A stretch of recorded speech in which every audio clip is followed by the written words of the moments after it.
Hello dear students, मैं पीके सिद्धांत स्वागत करता हूँ सभी का केमिस्ट्री बाय सिद्धांत सर पे। डियर स्टूडेंट्स, आज जो टॉपिक हम देखने वाले हैं वो टॉपिक है हमारा मेटल कार्बोनाइल या मेटल कार्बोनिल। बहुत ही इंपॉर्टेंट टॉपिक है। क्या टॉपिक है हमारा? हमारा टॉपिक है मेटल कार्बोनिल। डियर स्टूडेंट्स, ये टॉपिक इंपॉर्टेंट इसलिए क्योंकि इससे बहुत सारे क्वेश्चंस पूछते हैं और ये बहुत ही एकदम है तो ये बहुत डिफ़िकल्ट, लेकिन जब मैं आपको ये टॉपिक समझाऊंगा तो ये बहुत ही ईजी हो जाएगा। ये टॉपिक आप एक बार इसको देखना। तो बेसिकली हम बात करते हैं कि मेटल कॉम्प्लेक्स यानी ये मेटल कार्बोनाइल क्या होता है। तो देखो, एक ऐसा कॉम्प्लेक्स, एकदम रिलैक्स हो जाओ, एक ऐसा कॉम्प्लेक्स जिसमें मेटल के साथ क्या हो, कार्बोनाइल हो। ये मेटल के साथ जब कार्बोनाइल कंबाइन में होता है तो वो क्या होता है, तो वो कहलाता है मेटल कार्बोनाइल। अब मेटल कार्बोनाइल दो तरह के हो सकते हैं। ऐसे ये बेसिक डेफिनेशन है कि मेटल में कार्बोनाइल जुड़ गया तो मेटल कार्बोनाइल हुआ। अब ये दो तरह के हो सकते हैं। ये हो सकता है कि या तो मेटल के साथ कार्बोनाइल हो, और या तो ये पॉसिबिलिटी कि मेटल के साथ कार्बोनाइल हो और साथ में क्या हो, लिगेंड भी हो, कोई अदर लिगेंड भी हो। अगर मेटल के साथ ओनली कार्बोनाइल होगा, सी मतलब कार्बोनाइल्स, अगर ओनली कार्बोनाइल होगा तो इसको कहा जाएगा होमोलिप्टिक। क्या कहा जाएगा इसको? होमोलिप्टिक। ठीक है। और अगर मेटल के साथ कम आपको कार्बोनाइल के साथ अदर लिगेंड भी होंगे तो इसको क्या कहा जाएगा? इसको कहा जाएगा हेट्रोलिप्टिक। एकदम रिलैक्स हो जाइए बच्चे लोग। ठीक है, कि मेटल के साथ क्या हो, ओनली कार्बोनाइल हो तो क्या हो गया, होमोलिप्टिक, और मेटल के साथ कार्बोनाइल भी और साथ में कुछ अदर लिगेंड्स भी हों तो ये क्या कहलाएगा? ये कहलाएगा हेट्रोलिप्टिक। ओके, रिलैक्स हो जाइए। चलिए, सबसे पहले हम बात करते हैं कि भाई कुछ ऐसे कंपाउंड देखते हैं जो होमोलिप्टिक वाले एग्जाम्पल देखते हैं। ठीक है, हम लोग क्या देखते हैं? पहले होमोलिप्टिक देखते हैं। पहले बात करते हैं होमोलिप्टिक की। ये बहुत ही इंपॉर्टेंट है। देखिए, होमोलिप्टिक में क्या हो गया? सबसे पहले जैसे आपके पास हो गया VCO6। ठीक है, जैसे हमारे पास हो गया FeCO5, जैसे हमारे पास हो गया Mn2CO10। ठीक है, जैसे हमारे पास हो गया CO4-, जैसे हमारे पास हो गया NiCO4, जैसे हमारे पास हो गया आपको CrCO6। तो इस टाइप के जो एग्जांपल हैं ये सभी क्या हो गए? ये सभी हमारे होमोलिप्टिक हैं। ये सभी एग्जांपल किसके हैं? तो ये सभी होमोलिप्टिक के एग्जांपल हैं। हेट्रोलिप्टिक के एग्जांपल क्या हो सकते हैं? अगर हम बात करें हेट्रोलिप्टिक के, तो हेट्रोलिप्टिक के एग्जांपल होते हैं जैसे FeCO3 PR3 है, हॉल 2। ठीक है, जैसे हमारे पास ये एक ही कॉम्प्लेक्स है, जैसे हमारे पास हो गए CrCO3NO-2, ये हो गए।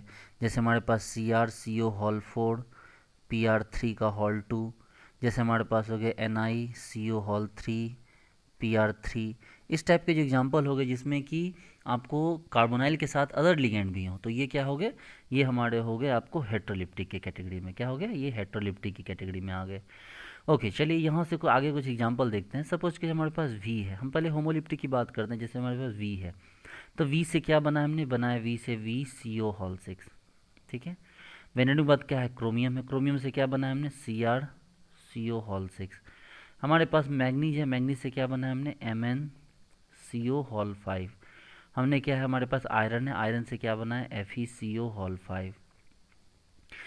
इसके बाद क्या हो गया? आयरन के बाद कोबाल्ट हो गया। कोबाल्ट से हम क्या बना सकते हैं? CO4। कोबाल्ट के बाद हमारे पास निकेल है। इससे भी हम बना सकते हैं NiCO4। जैसे हमारे पास Cu है तो Cu से क्या बना सकते हैं? CO4। ठीक है, इस टाइप का हम आपको यहाँ पर बना सकते हैं। अब रिलैक्स हो जाइए। सबसे बड़ी बात यहाँ पर ये देखना पड़ेगा कि भाई यहाँ पर ये सभी क्या है? ये सभी होमोलिप्टिक ही हैं, इसमें कोई डाउट नहीं है। ये होमोलिप्टिक LePTCI होमोलिप्टिक भी लिखा जाता है, LYP भी लिखा जाता है। अगर इसकी बात करें, इसमें 18 इलेक्ट्रॉन की बात करें, ज़रा गौर से काउंट कीजिएगा तो वेनेडियम के पास कितना? अब आप इंटेलिजेंट हो चुके हैं। Scandium, ट्रिटेनियम, vanadium. वेनाडियम में D3 है, मतलब S2D3 तो 5, और यहाँ 6×12 तो टोटल क्या हो गया? 17। यहाँ आ जाइए, ये 6 है, S2D4 तो 6, 6 + 6 × 2 तो ये क्या हो गया? 18 हो गए। चलो यहाँ आ जाओ। मैग्नीज के लिए क्या हो गया? S2D5 7, और यहाँ के 5×10 तो ये फिर से क्या हो गया? 17। ये क्या हो गया? आयरन S2D6 और +10 तो इजिकल टू क्या हुआ? 18। यहाँ आ जाओ। यहाँ पर कोबाल्ट में क्या हो गया है? कोबाल्ट में S2D7 है तो 9 हो गए, और 4×2 8। ठीक है, ये क्या हो गया? 17 हो गया। यहाँ आ जाओ। निकेल में, निकेल आपको S2D10 हो गया, S2D8 मतलब 10, और क्या हो गया? 4×2 8 तो ये वापस से 18 हो गया। फिर कॉपर में आ जाइए। कॉपर में क्या होता है? S2D9 होता है, मतलब 11 और +4×2 8, ये फिर 1 सेकेंड क्या हो गया आपको? 19। तो इस टाइप से आप एग्जाम्पल देख सकते हैं कि हमारे पास जितने भी एग्जाम्पल हैं, ठीक है, इनमें 18 इलेक्ट्रॉन रूल को फॉलो करने वाले कुछ हैं और कुछ 18 इलेक्ट्रॉन रूल को फॉलो नहीं कर रहे हैं। तो समस्या है कि कौन 18 इलेक्ट्रॉन रूल को फॉलो कर रहा है। सबसे पहली बात तो यहाँ किसी पे कोई चार्ज नहीं, सभी न्यूट्रल मोड में है। तो 18 इलेक्ट्रॉन रूल को फॉलो कौन कर रहा है, जरा गौर से, कि वेनेडियम में S2D3 है, देखिए, यानी ऑड। इसमें D4 है इवन, ये D5 है ऑड, ये D6 है इवन, ये D7 है ऑड, ये D8 है इवन, फिर D9 है ऑड। जरा गौर से देखिए तो जितने भी हमारे पास D में इवन है वो विदाउट चार्ज के ही कार्बोनाइल में क्या कर रहे हैं, 18 इलेक्ट्रॉन रूल को फॉलो कर रहे हैं। गौर से देखिए, 4 है, 6 है, 8 है, जबकि 3 है तो 17, 5 है तो 17, 7 है तो 17, 9 है तो 19। तो आप देख सकते हैं कि इस टाइप के जो एग्जांपल है ये 18 इलेक्ट्रॉन रूल को फॉलो नहीं कर रहे। लेकिन ये कोई बहुत बड़ी बात नहीं है जिसके लिए आपको परेशान होना पड़े, क्योंकि ये तो वो चीज़ें हैं जो आप किसी भी टाइम में, सोते टाइम में भी आप काउंट कर लोगे। इसके लिए कुछ आपको बहुत बड़ी बात यहाँ नहीं है, इसलिए मैं आपको ये सब चीज़ नहीं बोलूँगा कि भाई ऑड इलेक्ट्रॉन होगा तो वो। लेकिन तो खुद सोचने की बात है कि भाई आपके पास क्या हो गया, आपके पास CO के पास 2 इलेक्ट्रॉन है, तब कितने भी CO होंगे, 5 हो, 4 हो, 3 हो, लेकिन CO का इलेक्ट्रॉन तो इवन ही आएगा। अब मान लो CO में 2 इलेक्ट्रॉन दिया जा रहा है, 3 CO भी 6 इलेक्ट्रॉन देगा तो इवन ही हुआ। 5 CO भी क्या करेगा, 5 दूनी 10 ही देगा तो इवन होगा। 4 होगा तो 4 दूनी 8 देगा, 6 होगा तो 6 दूनी 12 देगा। तो हर हाल में CO तो इवन इलेक्ट्रॉन देंगे। अब मान लो कि ये ही इसका इलेक्ट्रॉन ऑड हो जाए, मान लो, तो ऑड प्लस इवन तो हमेशा ऑड ही रहेगा, वो तो कभी इवन होने से रहा। तो ये तो बहुत सिंपल सी बात है कि भाई 18 इलेक्ट्रॉन रूल के लिए क्या होना चाहिए, ये सभी क्या होने चाहिए, इवन होने चाहिए। अगर ऑड होगा तो ऑड प्लस इवन तो हमेशा क्या रहेगा, ऑड ही रहेगा ना, जैसे plus into minus is equal to always minus होता है। तो ये क्या हो जाएंगे, तो ये चीज़ आपको ध्यान में नहीं रखनी है, ध्यान में भी नहीं रखनी है। जब ज़रूरत पड़ेगा तो एक बार देख लोगे तो पता चल जाएगी ये चीज़ें। इसमें कोई बहुत बड़ी बात नहीं, कोई रॉकेट साइंस नहीं है। ओके, तब यहाँ पर हम आगे बढ़ते हैं कि देखिए हम क्या करते हैं कि मेटल कार्बोनाइल के बारे में बात करते हैं। जैसे कि अब इनको थोड़ा चेंज किया जाए। देखो VCO6 है, ये क्या था, 17 था। अगर इस पर एक इलेक्ट्रॉन बढ़ा दिया जाए, मान ली, इसका मतलब ये है कि मान लो यहाँ हम Na+ ले आए, तो अब ये 17 के बदले क्या हो जाएगा, 18 हो जाएगा। अब सपोज कीजिए आपके पास, इसको छेड़छाड़ नहीं करेंगे, लेकिन MnCO5 है, MnCO5 है। चलिए एक काम करते हैं, इससे थोड़ा सा इसको प्ले करना सीखते हैं सबसे पहले, ठीक है, इनसे थोड़ा सा प्लेइंग सीखते हैं हम। जैसे हमारे पास VCO6 है, VCO6 के पास कितने इलेक्ट्रॉन है, 17। तो सोच के देखो कि ये तो क्या हो गया, ये तो एक ऑक्सीडाइजिंग एजेंट है ना, क्योंकि ये बाहर से क्या करेगा, इलेक्ट्रॉन लेगा, और इलेक्ट्रॉन लेके क्या बना देगा, VCO6, और इस पर क्या माइनस ला देगा, ताकि ये क्या हो सके, ये 18 इलेक्ट्रॉन हो सके। चलिए उसी तरह देखते हैं, जैसे हमारे पास वेनेडियम के बाद क्रोमियम है, CrCO6 है, मान लो ये था ना, CrCO6, देखो तो CrCO6, भाई इसमें तो कुछ नहीं है। लेकिन अगर CrCO6 के बदले CrCO5 दे दे, तो आपको पता है क्या करना होगा, आपको 2 माइनस देना होगा, ताकि इलेक्ट्रॉन की जो 2 कमी है उसको यहाँ पूरा किया जा सके। या मान लो CrCO4 कर दे, तो यहाँ आपको 4 माइनस कर सकते हैं। अब क्रोमियम के आगे कौन है भाई, मैग्नीज है, MnCO5 है, ठीक है। जरा चेक करो, मैग्नीज के पास क्या हो गया, आपको S2D5 यानी 7 और 5 दूनी 10, तो 17 हो गए। इसका मतलब अगर आपको इसको न्यूट्रल बनाना है, मतलब 18 इलेक्ट्रॉन बनवाना, तो आप इसके ऊपर 1 माइनस दे दीजिए। क्या, मैं आपको कुछ भी बता नहीं रहा ना, याद करने बोल रहा, बस मैं आपको बोल रहा हूँ कि इसके साथ गेम खेलना सीखिए। अगर CO4 माइनस हो गया, होल CO4, तब यहाँ पर क्या लगा दोगे, यहाँ आपको 3 माइनस लगाना होगा। अगर सपोज करो यहाँ पर MnCO, मान लो होल 6 हो गया, तब क्या करोगे, देखो 5 था तो एक माइनस था, 6 हो गया तब क्या करोगे, अब एक प्लस आ जाएगा। तो ये चीज़ें हैं जो कि आपको बेसिक अंडरस्टैंडिंग की चीज़ें हैं, ठीक है, आप इसको बहुत आसानी से समझ सकते हो। लेकिन एक बात हमेशा याद रखना, एक छोटा सा इस चीज़ को ध्यान में रखना, कि आपके पास VCO6 जो है ये बड़ा स्पेशल है, कि इसके पास 7 इलेक्ट्रॉन ही है, 17, और ये क्या करेगा ना, एक इलेक्ट्रॉन लेके क्या करेगा, VCO6 माइनस बन जाएगा, ठीक है, और ताकि ये क्या बन सके, 18 इलेक्ट्रॉन बन सके। तो ये एक क्या हो गया, ऑक्सीडाइजिंग एजेंट है, स्ट्रॉन्ग। आप इस चीज़ को याद रखना, ठीक है, इस चीज़ को आप हमेशा याद रखना।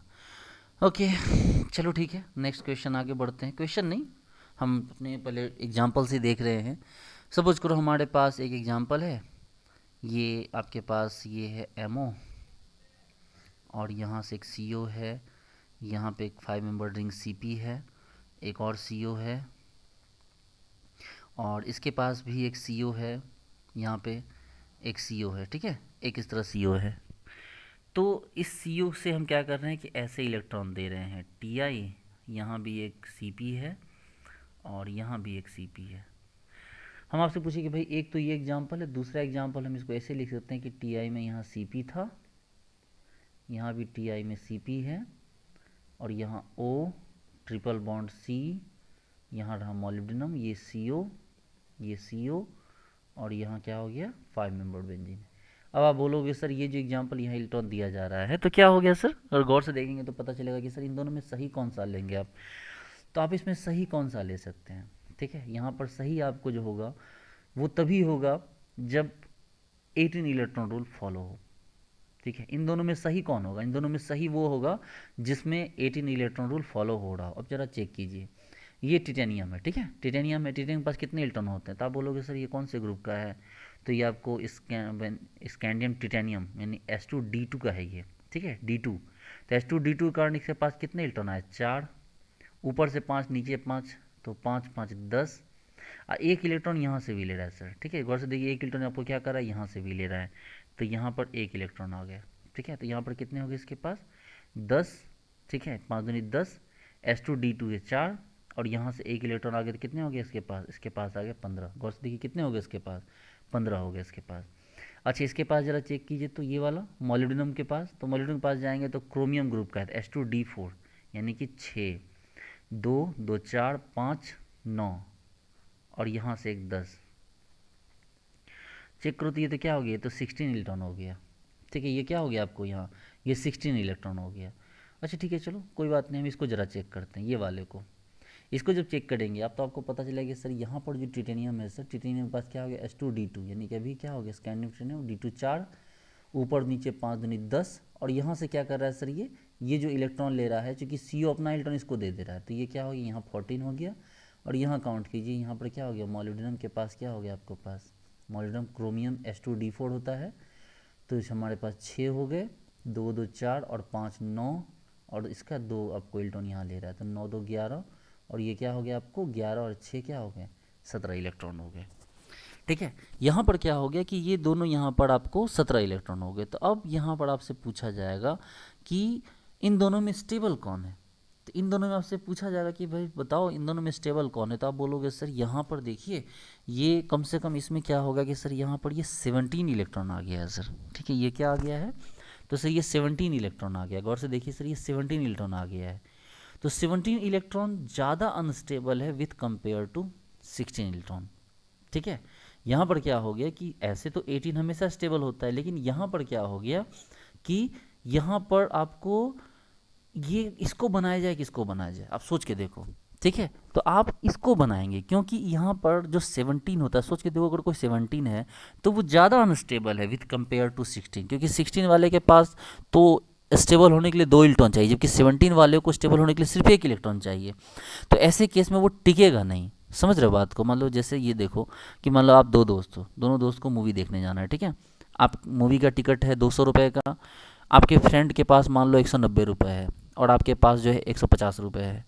तो अगर आपके फ्रेंड के पास 190 रुपये है और आपके पास 150 है, और मूवी देखने का जो टिकट है वो 200 रुपये है, तो रूम में रहने की प्रोबेबिलिटी ज़्यादा किसकी, आपके फ्रेंड की या आपकी, तो आप बोलोगे सर आपकी। क्यों, मतलब आपकी नहीं, मतलब आपकी, क्योंकि जिसके पास 190 रुपये उसको बस 10 रुपये का जुगाड़ करना है, तो वो 10 रुपये का जुगाड़ जैसे तैसे करके वो मूवी देखने चला जाएगा। लेकिन आपको पता है आपको 50 रुपये का जुगाड़ करना है, तो वो ज़्यादा डिफिकल्ट है, तो आप मैनेज कर लोगे, आप नहीं जाओगे।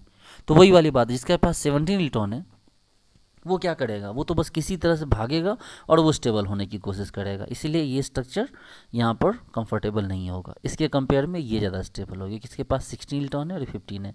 15 से तो कोई हमें लेना देना नहीं है, लेकिन हमें 16 से लेना देना है। 16 जो है वो 17 के कंपेयर में ज़्यादा स्टेबल है। चलिए आगे बढ़ते हैं। हमारे पास जैसे कि गौर से देखिए, जैसे हमारे पास VCO हॉल 6 है, कोऑर्डिनेशन नंबर आपको यहाँ 6 हो गया कोऑर्डिनेशन नंबर। जैसे हमारे पास MnCO हॉल 5 हो गया, तो ये 17 इलेक्ट्रॉन ही है, लेकिन कोऑर्डिनेशन नंबर 5 हो गए। CO हॉल 4, यहाँ कोऑर्डिनेशन नंबर यहाँ 17 इलेक्ट्रॉन ही है, लेकिन कोऑर्डिनेशन नंबर 4 है। CO हॉल 4, इसमें 17 के बदले क्या होते हैं 19 इलेक्ट्रॉन हो जाते हैं। तो कोऑर्डिनेशन नंबर यहाँ चेक किया जाए, यहाँ 6, यहाँ 5, यहाँ 4, और यहाँ क्या हो गया आपको 4, ठीक है। आप ये बात याद रखिए कि 17 इलेक्ट्रॉन स्पेसीज के पास जो होता है वो अनपेयर्ड इलेक्ट्रॉन होता है, और ये क्या होता है, पैरामैग्नेटिक नेचर का होता है, इसलिए ये स्टेबल नहीं होता है। इसलिए जितने भी इलेक्ट्रॉन है जिसके पास 17 या 19 है वो सभी हाईली अनस्टेबल है। अब बात समझ रहे हैं, ये सभी जिनके पास 17 या 19 इलेक्ट्रॉन है ये सभी क्या हो गए, ये सभी हाईली अनस्टेबल हैं।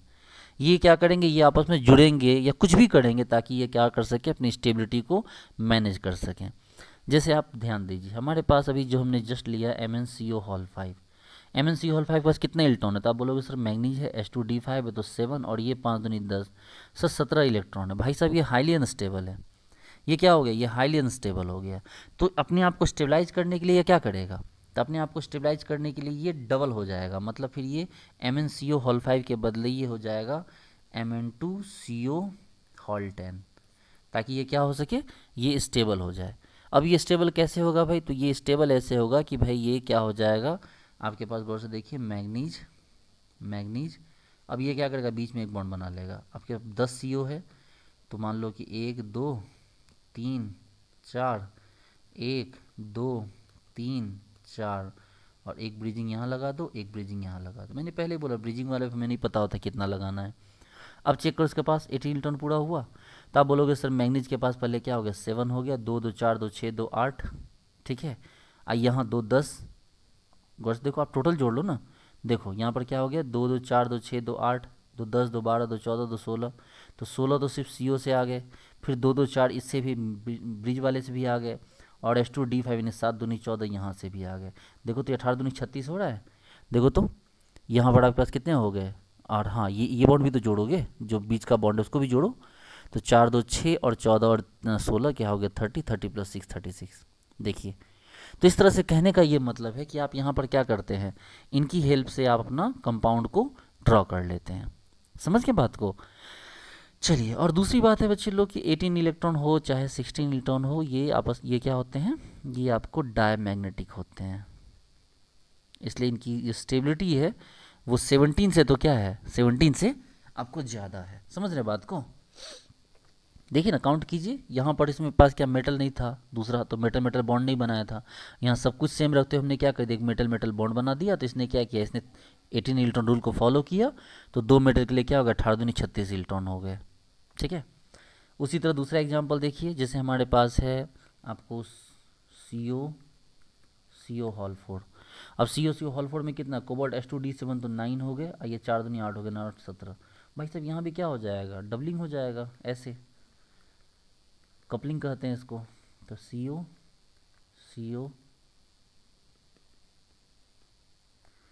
देखिए, CO और ये CO, तो 3 दूनी 6 हो गए, और बचे 2, तो एक यहाँ और एक यहाँ। आई बात समझ में। तो इस तरह से क्या हो गया, इसके बीच में एक पेयरिंग हो जाता है। आप बोलोगे सर फिर जो VCO6 था उसमें ऐसा क्यों नहीं हुआ, जो VCO6 था वो भी तो 17 इलेक्ट्रॉन था, आपने उसको पेयरिंग क्यों नहीं किया, आप उसको इलेक्ट्रॉन क्यों दिए, आप उसको भी पेयरिंग कर देते ऐसे करके। हम बोलते भाई देखो इतना आसान नहीं है इसका पेयरिंग होना, एक तो इसके पास इलेक्ट्रॉन है नहीं, मात्र H2D, ये क्या हो गया, स्कैंडिनेवियन वेनेडियम, सिर्फ मान लो D में 3 इलेक्ट्रॉन है। और दूसरी बात, किसका साइज़ क्या हो गया, पीछे की तरफ है, इसके पास D में ज़्यादा इलेक्ट्रॉन है ही कहाँ। और दूसरी बात है CO का बहुत ज़्यादा CO है इसके पास, तो अगर दो इतना CO होगा तो 2 वेनेडियम के पास एक तो इलेक्ट्रॉन कम, और ऊपर से जो CO हो गए वो 6 दूनी 12 CO हो गए, तो ये इतना झेल ही नहीं पाएगा उस चीज़ को। ठीक है, इसीलिए आपको क्या करना है कि यहाँ पर इसको पेयरिंग नहीं करना, बाकी सबको पेयरिंग कर रहे हैं हम, देखिए गौर से देखिए, बाकी जो भी 17 इलेक्ट्रॉन है सबको पेयरिंग कर रहे हैं, लेकिन VCO6 को पेयरिंग नहीं कर रहे हैं, उसको क्या कर रहे हैं, उसको एक इलेक्ट्रॉन देकर उसको स्टेबलाइज कर दे रहे हैं। आई बात समझ में। चलिए, वेरी गुड। अब यहाँ से हम लोग आगे बढ़ते हैं। ठीक है, जैसे कि आपके पास हमने देखा कि जैसे हमारे पास हो गए, आप बोलोगे सर इसका मतलब आप ये कहना चाहते हो क्या कि MnCO हॉल 5 है, अगर ये 17 इलेक्ट्रॉन, तो क्या इसके पास सिंगल ऑप्शन पेयरिंग ही है। हमने नहीं, पेयरिंग की बात नहीं है, ये पेयर भी हो सकता है और इलेक्ट्रॉन भी ले सकता है। गौर से देखो, यहाँ पेयरिंग हो गया, ये भी सही है, और यहाँ पे क्या हो गया, तो ये रिडक्शन हो गया, मतलब इलेक्ट्रॉन ले लिया इसने, ये भी पॉसिबल है। लेकिन वही VCO हॉल 6 लोगे तो इसमें कभी भी V2CO12 नहीं होगा, पेयरिंग नहीं हो सकता है। ये एक ही ऑप्शन है कि ये VCO हॉल 6 माइनस कर दो, ये पॉसिबल है। समझ रहे हैं। चलिए, वेरी गुड, बहुत अच्छे। अब क्या हो गया कि जितने भी 17 वाले को तो देख लिए, अब बाकी देखते हैं all 19 electron species. 19 electron species में क्या होता है, तो ये जितने भी 19 इलेक्ट्रॉन स्पीसीज हैं ये ऑल क्या हो गया, गुड रिड्यूसिंग एजेंट। अगर 17 वाले ऑक्सीडाइजिंग एजेंट थे अच्छे, तो 19 वाले क्या हो गए, रिड्यूसिंग एजेंट हो गए। जैसे हम बात करते हैं Cp2CO, Cp2CO हो गया, हम इसको क्या करते हैं O2 देते हैं। गौर से देखिए, हम यहाँ पर O2 देंगे, चाहे इसको HNO3 देंगे, तो ये गौर से देखिए ये तो 19 इलेक्ट्रॉन है। Cp के 5 दूनी 10 हो गया, कोबाल्ट H2D7 हो गया तो 19 हो गए। लेकिन जब उसको ऑक्सीडाइज करते हैं हम, तो ये क्या होता है Cp2CO, और यहाँ पे क्या हो गया, प्लस आ गया, तो ये क्या हो गया, 18 इलेक्ट्रॉन हो गया। तो भाई ये इलेक्ट्रॉन छोड़ा ना, तो हुआ ना रिड्यूसिंग एजेंट। ये इलेक्ट्रॉन छोड़ा कि नहीं, तो छोड़ा तो क्या हो गया, रिड्यूसिंग एजेंट हो गया। चलिए दूसरा देखते हैं, मान लो CO हॉल 4 है आपके पास, ये गौर से देखिए 19 इलेक्ट्रॉन है, ठीक है, और यहाँ से क्या हो गया कि ये CO हॉल 4 प्लस में आ गया, तो ये 18 इलेक्ट्रॉन है, जबकि यहाँ क्या था 19 इलेक्ट्रॉन, तो ये बिहेव किया ना किसकी तरह, रिड्यूसिंग एजेंट की तरह, ठीक है। चलिए आप समझ सकते हैं कि जिसके पास 19 था तो उसने क्या किया, इलेक्ट्रॉन छोड़ दिया। अब छोड़ दिया तो अकेला थोड़े छोड़ेगा, छोड़ेगा तो कोई माइनस माइनस लाएगा बगल में, छोड़ेगा तो कोई माइनस माइनस आएगा बगल में, कौन सी बड़ी बात है इसमें, ये सब तो आप लोग 11 12 में कोऑर्डिनेशन में पढ़े ही हैं। चलिए नेक्स्ट एग्जांपल देखते हैं हम। नेक्स्ट एग्जांपल नहीं, क्वेश्चन है आपके पास, कुछ एग्जांपल दिए हुए हैं, पूछ रहा है कि कौन ऑक्सीडाइजिंग एजेंट है, ठीक है। आपके पास VCO hall 6 minus FeCO hall 5, जैसे हमारे पास हो गया ReCO हॉल 5, ये सभी एग्जांपल हैं। इन तीनों में पूछ रहा है कि सबसे स्ट्रॉन्गेस्ट ऑक्सीडाइजिंग एजेंट कौन है। आप बोलोगे VCO हॉल 6 माइनस तो 18 इलेक्ट्रॉन, FeCO हॉल 5 तो 8 और 10 18 इलेक्ट्रॉन। यहाँ देखिए ये मैग्नीज ग्रुप का तो H2D5 हो गया तो 7 और ये 5 दूनी 10 तो 17, तो भैया यही हो गया क्या आपको ऑक्सीडाइजिंग एजेंट। अरे बात समझ, उसी तो जिसके पास 19 होगा तो वो क्या हो जाएगा, रिड्यूसिंग एजेंट हो जाएगा, सिंपल सी बात है, छोटे बच्चे भी सीख लेंगे इसको। अब चलिए ज़रा और से आगे देखिए,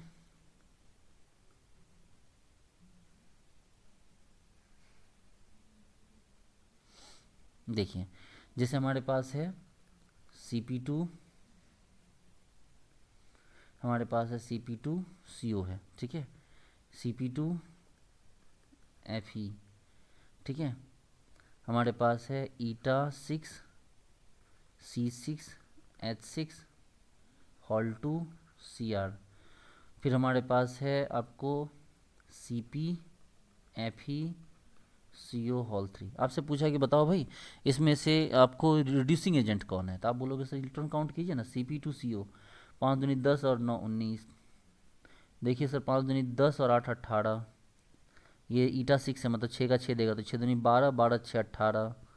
देखिए CpO क्या हो गया 5, आयरन के लिए क्या हो गया आपको 8 8 5 13 और 3 क्या हो गया 13 3 16 16 हो गया ना।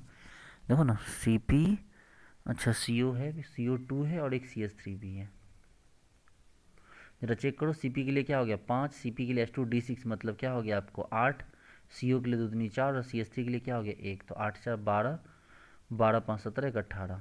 इसका मतलब यहाँ पर रिड्यूसिंग एजेंट कौन है, ये फर्स्ट वाला, ये भी नहीं ये भी नहीं ये भी नहीं, समझ गए बात को, ठीक है। अब यहाँ पर जो हमें नेक्स्ट टॉपिक देखना है वो है हमारा बॉन्डिंग इन मेटल कार्बोनिल, जिसको बोला गया DCD मॉडल, ठीक है। नेक्स्ट हमारा टॉपिक होगा बॉन्डिंग इन कार्बोनिल, जिसको हम लोग बोलते हैं DCD मॉडल। चलिए तो DCD मॉडल को हम लोग देखेंगे, ठीक है, DCD मॉडल को हम लोग जो है सेकेंड लेक्चर में देखेंगे, नेक्स्ट लेक्चर में, और फिर उसके बाद हम लोग यहाँ से आगे बढ़ेंगे। तो डियर स्टूडेंट्स उम्मीद करता हूँ आपको सारी बात समझ में आई होगी, ठीक है। ये छठा लेक्चर था क्योंकि DCD मॉडल बहुत बड़ा है, उसको एक ही थोड़ा सा नहीं पढ़ा सकते, उसको कंप्लीट पढ़ाएंगे, इसीलिए थोड़ा उसको छोड़ दे रहे हैं अभी, ठीक है। तो ठीक है डियर स्टूडेंट्स, अच्छे से रिवाइज कीजिए, मिलते हैं नेक्स्ट क्लास में, thank you so much, bye.